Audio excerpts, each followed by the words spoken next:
Assalamualaikum, salam sejahtera utama TVS 17 November 2020. Saya Lukman Muhammad. Dan saya Zauniza Awang, ikuti berita ini. Kerajaan Sarawak peruntuk sebanyak 4 juta ringgit dana kepada bangunan tambahan pusat pendidikan autisma di Kuching untuk aktiviti pembelajaran dan latihan vokasional. Dana itu kelak akan digunakan untuk menambah kapasiti bangunan sedia ada agar selesa digunakan oleh anak-anak autistik yang semakin ramai. Presiden Persatuan Autisma Kuching, Roslin Wee berkata, pusat pendidikan sedia ada tidak cukup untuk menampung seramai 113 kanak-kanak dan dewasa autistik yang berdaftar di situ.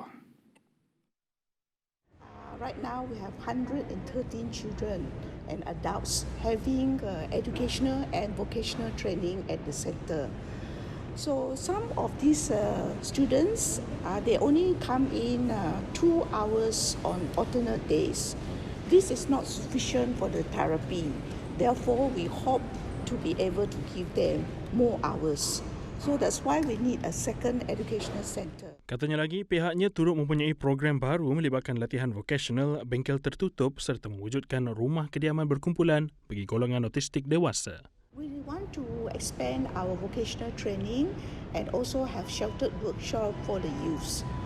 For example, they can plant vegetables for sale. Their artwork can be turned into merchandise products like mugs, keychains, magnets, T-shirts, bags.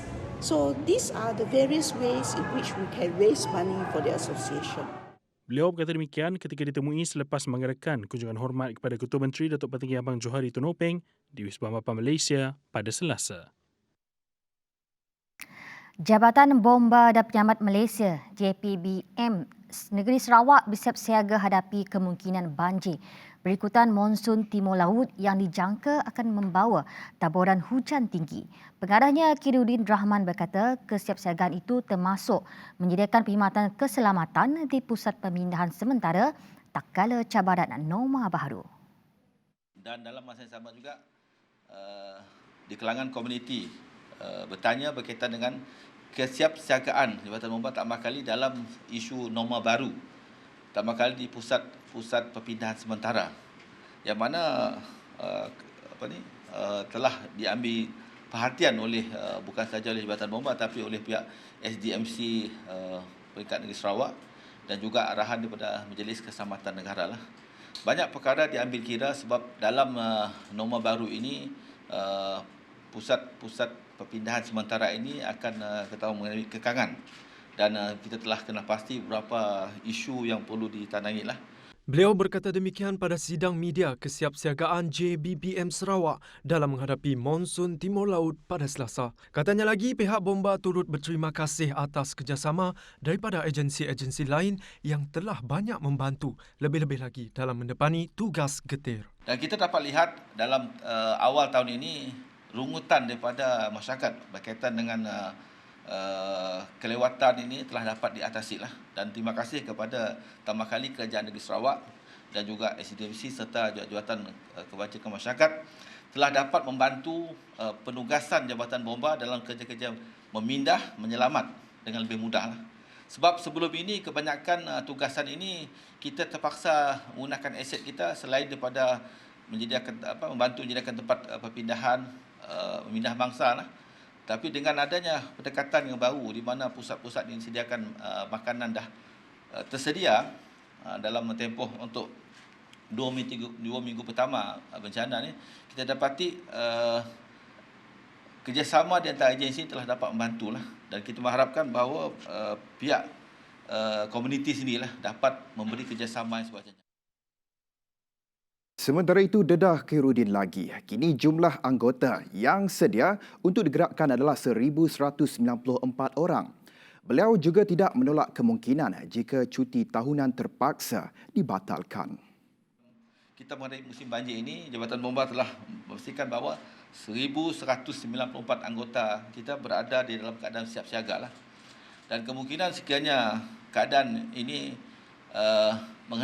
menghendaki kita untuk kita membatalkan cuti tahunan, kita akan melaksanakanlah. Buat masa sekarang kita masih lagi benarkan dalam 15 ke 20%. Dan pada masa yang sama juga kita dalam keadaan anggota bertugas shift 12 jam. Setakat ini kita tidak ada masalah lah untuk kita susun atur dan gerak atur pegawai kita. Tambahnya, Bomba Sarawak juga akan turut menerima bantuan daripada pegawai bomba bantuan, anggota pasukan sukarela serta ahli bomba komuniti yang berperanan melaporkan keadaan situasi semasa di sesuatu tempat. Pada masa sama kita juga dibantu oleh pegawai bomba bantuan yang ditempatkan di balai D dan C di negeri Sarawak seramai 230 orang. Kita juga telah menggerakkan anggota pasukan bomba sukarela seramai 2,259 daripada 53 pasukan di seluruh negeri Sarawak. Ahli bomba komuniti 7,453 dan ini kita dah latih mereka di bawah program CERT untuk mereka jadi kata orang first responder di tempat kejadian. Sekurang-kurangnya tugas mereka melaporkan dengan segera keberadaan kawasan tersebut dan memberi input yang tepat supaya gerak atur aset dan juga anggota kita dibuat dengan betul. Sementara itu, bagi peruntukan penyelenggaraan, Bomba Sarawak telah bersedia dengan 16 unit lori 3 hingga 5 tan, 67 unit pacuan 4 roda, 45 unit bot penyelamat dan sebuah helikopter yang akan digerakkan ke setiap lokasi. Bertemu kembali. Kementerian Kerja Raya sedia menerima mereka di luar sektor pembinaan yang hilang pekerjaan ketika pandemik COVID-19 untuk dilatih dan ditempatkan dalam sektor berkenaan menerusi sebuah program khas. Kata Menteri Kanan Kerja Raya Datuk Seri Fadilah Yusof, program latihan kemahiran dan penempatan pekerjaan melalui Lembaga Pembangunan Industri Pembinaan Malaysia CIDB itu dibangunkan dengan keutamaan diberi kepada pekerja tempatan dan latihan reskill serta upskill akan diberikan. Dan mereka ditempatkan di IBM dan setakat ini mereka akan ditempatkan di sektor pembinaan selama 3 bulan. Dan setakat ini 289 yang telah dilatih dan ditempatkan kerja. Dengan kebergantungan negara kepada pekerja asing, Fadilah mengakui sektor itu yang menawarkan peluang pekerjaan dalam sektor-sektor separa mahir dan mahir kekurangan pekerja tempatan. Berhubung bilangan pelatih ABM, Fadilah berkata sejak ditubuhkan pada tahun 1997, kesemua 6 ABM di bawah seliaan CIDB berjaya melatih 146,746 belia dan 274,555 personel binaan dalam pelbagai bidang kemahiran. Latihan dalam industri binaan di bawah ABM adalah salah satu inisiatif kerajaan dalam meningkatkan kemahiran dan kebolehpasaran pekerja tempatan.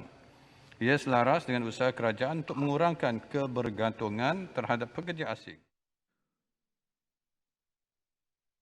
Kementerian Pertahanan dicadang untuk menambah bilangan anggota tentera yang bertugas di sepanjang garis sempadan Sabah, Sarawak, Kalimantan bagi membenteras kemasukan pendatang tanpa izin ke negara ini.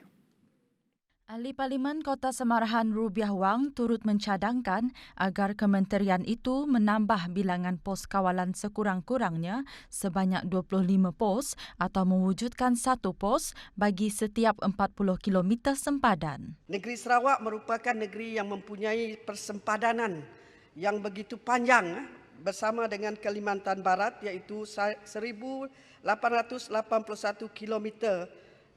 Dan kini hanya terdapat 11 pos kawalan saja.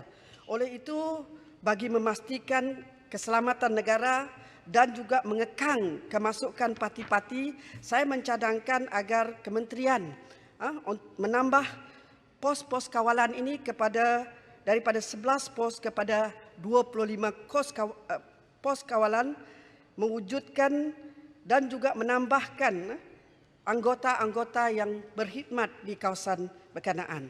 Beliau berkata demikian semasa membahaskan rang Undang-Undang Perbekalan 2021 di Dewan Rakyat pada Selasa. Katanya di Sarawak, seramai 221 pendatang tanpa izin ditangkap dan 29 orang diusir sejak op benteng dilaksanakan pada 21 Mei lalu dan daripada jumlah itu, 9 kes melibatkan penyeludupan 215 barang rampasan bernilai lebih 12.83 juta ringgit. Terdapat 1,020 sekolah yang dikategorikan sebagai daif di Sarawak dengan 415 daripadanya berada pada tahap tersangat daif dan uzur serta perlu dibina baharu. Ahli Parlimen IGAN Ahmad Joni Zawawi ketika membahaskan rang Undang-Undang Perbekalan 2021 di Dewan Rakyat berkata, setakat ini sebanyak 433 sekolah sudah dibaik pulih manakala baki 587 lagi akan diusahakan. Sehubungan itu, beliau mencadangkan supaya kerajaan memberi peruntukan khas yang lebih besar dalam Belanjawan 2021 bagi mengatasi masalah sekolah daif serta isu-isu pendidikan yang berkaitan. Saya juga memohon kepada Kementerian Pendidikan supaya sekolah-sekolah daif yang dibina nanti dilengkapi dengan kemudahan seperti Dewan Makan, Dewan Perhimpunan, asrama, kuartus guru dan lain-lain kelengkapan yang diperlukan. Secara analoginya, beliau berkata peruntukan RM1 bilion hanya dapat membaik pulih dan membina baharu lebih kurang 133 sekolah sahaja secara purata setiap tahun. Selama manakah isu baki 587 buah sekolah daif di negeri Sarawak sekarang ini dapat diatasi sepenuhnya? Pada perhitungan saya, ianya akan mengambil masa selama lebih kurang 5 tahun. Itu pun kalau mendapat peruntukan 1 bilion. Kalau diandaikan negeri Sarawak mendapat peruntukan 500 juta setiap tahun, maka masalah sekolah daif di negeri Sarawak hanya akan dapat diselesaikan dalam tempoh lebih kurang 8 tahun. Dan kalau 250 juta setahun, bererti isu sekolah daif di Sarawak hanya akan dapat diselesaikan dalam tempoh 16 tahun. Kerajaan masih berpendirian bahawa tiada keperluan untuk mendedahkan laporan akhir Jawatan Kuasa Khas Kabinet JKK bagi menyemak pelaksanaan Perjanjian Malaysia MA63 kepada umum. Menurut Timbalan Menteri di Jabatan Perdana Menteri Haliwal Sabah dan Sarawak, Datuk Hanifah Hajar Taib, keputusan itu dibuat selepas mengambil kira pelbagai aspek perundangan. Untuk maklumat ahli yang berhormat, setakat ini kerajaan masih mengekalkan pendirian bahawa tiada keperluan untuk laporan ini didedahkan kepada umum. Keputusan ini dibuat setelah mengambil kira pelbagai aspek seperti perundangan, memandangkan isu kandungan dan perbincangan yang direkodkan adalah bersifat teknikal serta melibatkan perkara-perkara yang sensitif yang berstatus rahsia rasmi. Beliau berkata demikian pada sesi soal-jawab persidangan Dewan Rakyat pada Selasa. Beliau menjawab soalan Ahli Parlimen Sepanggar Datuk Muhammad Aziz Jaman yang ingin tahu sekiranya kerajaan berhasrat membentangkan laporan akhir bagi bacaan umum berhubung JKK untuk menyemak pelaksanaan MA63. Terdahulu, Hanifah Hajar turut berkata kerajaan hari ini hanya meneruskan dasar-dasar yang diputuskan oleh kerajaan terdahulu dan sama sekali tidak berniat untuk melengahkan pelaksanaan keputusan yang telah dicapai oleh JKK terdahulu. Menteri Pelancongan Seni dan Budaya Datuk Seri Nancy Shukri menegaskan Arkib Negara Malaysia tidak mempunyai kuasa dalam pendedahan kepada umum tentang laporan siasatan berkaitan Majlis Gerakan Negara Mageran pada 1969. Ini adalah kerana pemilikan dan butiran berkaitan rekod itu masih di bawah bidang kuasa Majlis Keselamatan Negara MKN dan Polis Diraja Malaysia PDRM. Untuk makluman ahli yang berhormat, rekod dokumen Majlis Gerakan Negara ataupun Mageran ada di bawah simpanan atau pegangan Arkib Negara Malaysia ataupun Arkib. Namun pemilikan dan sebarang butiran dalam rekod tersebut masih di bawah bidang kuasa Majlis Keselamatan Negara ataupun MKN dan Polis Diraja Malaysia atau PDRM. Oleh yang demikian, Tuan Dipertua, Arkib tidak mempunyai sebarang kuasa terhadap pembukaan rekod tersebut kepada orang awam. Arkib hanya bertanggungjawab membuka fail-fail rasmi, iaitu Arkib awam maksudnya, yang bertaraf terbuka untuk rujukan orang awam. Sekian. Beliau berkata demikian sebagai menjawab soalan Ahli Parlimen Ceras Tan Kok Wai pada sesi jawab lisan di Dewan Rakyat pada Selasa. Menjawab soalan tambahan Kok Wai mengenai syarat tertentu yang telah diwujudkan sehingga menyukarkan dokumen berkenaan didedahkan kepada umum, jelas Nancy ia kerana ia membabitkan isu keselamatan dan kedaulatan negara. Pertama iaitu rekod berkaitan keselamatan dan kedaulatan negara. Kedua iaitu rekod berkaitan isu sensitif negara. Ketiga ialah rekod yang melibatkan maklumat peribadi individu. Dan keempat, rekod yang taraf pengkelasannya masih tertakluk kepada agensi pewujud. Pengajaran dan pembelajaran PDP secara dalam talian merupakan antara norma baru yang perlu didakap warga Institut Pengajian Tinggi IPT di negara ini. Demikian pendedahan Menteri Pengajian Tinggi Datuk Seri Dr. Noraini Ahmad. Mahu atau tidak, PDP secara dalam talian merupakan antara norma baru yang perlu kita santuni secara menyeluruh. Beliau berkata demikian ketika berucap pada kempen pembudayaan norma baharu peringkat Kementerian Pengajian Tinggi KPT yang dilancarkan secara dalam talian pada Selasa. Beliau turut mengingatkan institusi pengajian tinggi awam IPTA dan institusi pengajian tinggi swasta IPTS supaya tegas memastikan prosedur operasi standard SOP Majlis Keselamatan Negara MKN dipatuhi bagi membendung penularan COVID-19. Aktiviti keramaian atau program luar kuliah yang menghimpunkan orang ramai dan menyukarkan kawalan keadaan pada satu-satu masa hendaklah dielakkan. Pihak pentadbiran IPTE juga haruslah memastikan mahasiswa, kaki tangan akademik dan kumpulan pelaksana tidak berada di dalam ruang rapat dan tertutup dalam tempoh yang lama. Malaysia kini berhadapan gelombang ketiga COVID-19 dengan jumlah kumulatif kes positif COVID-19 mencecah 48,520 kes setakat 12 hari Isnin 16 November dan 1,103 kes baru dilaporkan setakat Isnin. Kita bertemu kembali. Malaysia berjaya mengimbangi kes positif jangkitan COVID-19 dan pesakit yang sedang dirawat di hospital dengan kadar kesembuhan lebih tinggi berbanding ketika gelombang pertama dan kedua pandemik itu. Menurut Menteri Kesihatan Datuk Seri Dr. Adam Baba, kejayaan itu adalah hasil daripada usaha kerajaan yang menggunakan pelbagai langkah kesihatan awam dalam menangani pandemik dengan pelaksanaan Perintah Kawalan Pergerakan Bersyarat PKPB dan Perintah Kawalan Pergerakan diperketatkan PKPD.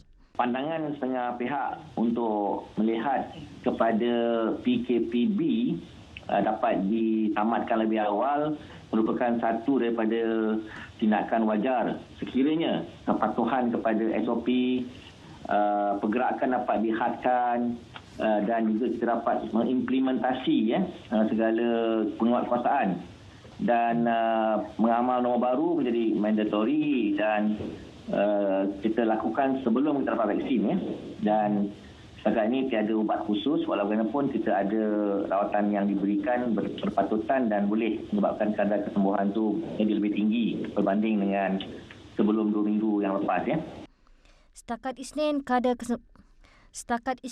kadar kesembuhan dan discharge mencatatkan 73.4% daripada keseluruhan 48,520 jumlah kes positif, manakala jumlah kes aktif dengan keboleh jangkitan sebanyak 12,601 kes. Katanya lagi, bagi mengawal penularan COVID-19 dalam komuniti, PKPB dan PKPD dilihat sebagai jalan yang terbaik untuk melandaikan lengkuk jangkitan.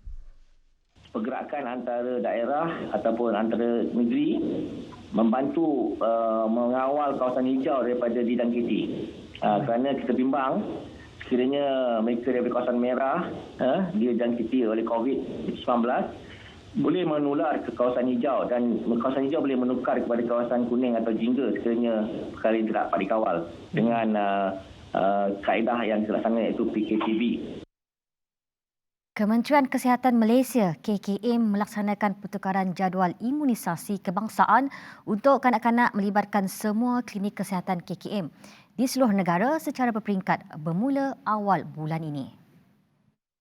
Ketua Pengarah Kesihatan Tan Sri Dr. Noor Hisham Abdullah berkata, pelaksanaan pertukaran jadual imunisasi itu susulan pertukaran jenis vaksin kombinasi 5 serangkai kepada vaksin kombinasi 6 serangkai di bawah program imunisasi kebangsaan bagi kanak-kanak.